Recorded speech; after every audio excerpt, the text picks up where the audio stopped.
Well, you always ask for more G.I. Joe videos, so here you go. Now, full disclaimer, I don't know a lot about G.I. Joe. That's why you don't see much talk about it here, unless I find something interesting to talk about. I didn't grow up with G.I. Joe.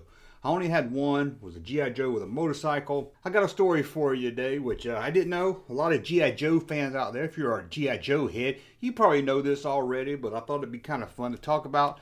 For you guys that's not really that into G.I. Joe, you might not know this, as I didn't know it either. You couldn't grow up in the 80s, or probably 70s or 90s or whenever, and not be a fan of Stephen King, or at least see some of Stephen King's work. If you're like me, you didn't read. You didn't care about a Stephen King book. You didn't have to be into books to know Stephen King. A lot of his books got turned into movies. You had Carrie in the 70s. You had The Shining. You had, in the 80s, you had Maximum Overdrive. Pet Sematary. It. Talk about the one that's made for television. I don't know if that was late 80s or early 90s. Might have been early 90s, but still. It. Did you know Stephen King made a G.I. Joe figure? Well, apparently, his son was a big fan of G.I. Joe. And he had this plan, or depends, I've seen two different stories saying that Stephen King came up with this character. Others say Stephen King's son told Stephen King about it, who then went to Hasbro and told them about it. So it's kind of sketchy who really came up with it.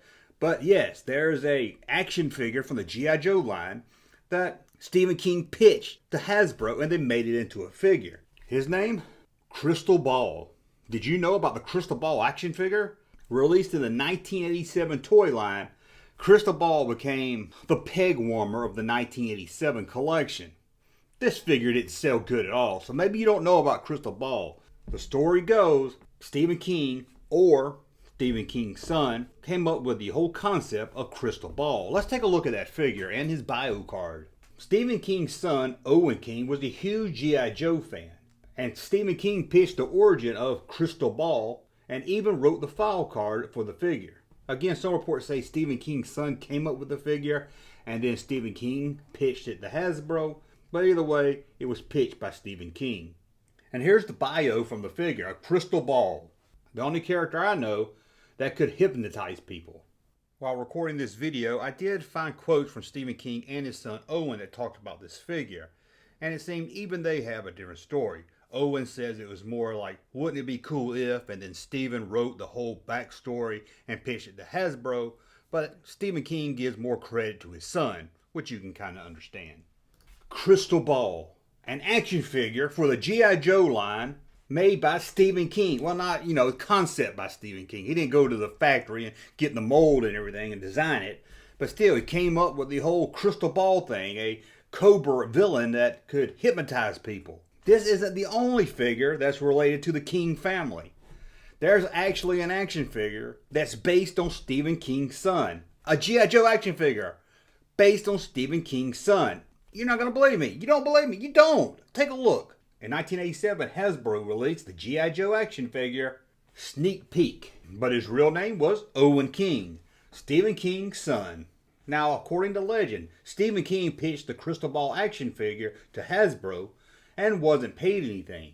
But as a thank you to Stephen King and his son, Hasbro made the Sneak Peek action figure. It was released as a single figure in 1987, but also released in a 2-pack in 1988 through Toys R Us. Good thing Remco didn't hear about this, or they would have made an action figure based on Dean Koontz's son. Stephen King's son, Owen King, had his own G.I. Joe action figure, and a G.I. Joe figure was based on a concept that Stephen King pitched to Hasbro, that his son pitched to him. I know, there's two different stories here. There's nothing official. Did you know this about the G.I. Joe line? Well, I want to thank you for watching. As always, subscribe to the channel, thumb up so you like my content, and we'll talk again very soon. Hey, Junkman channel popping though. Thank you, sir, for that unsolicited testimony.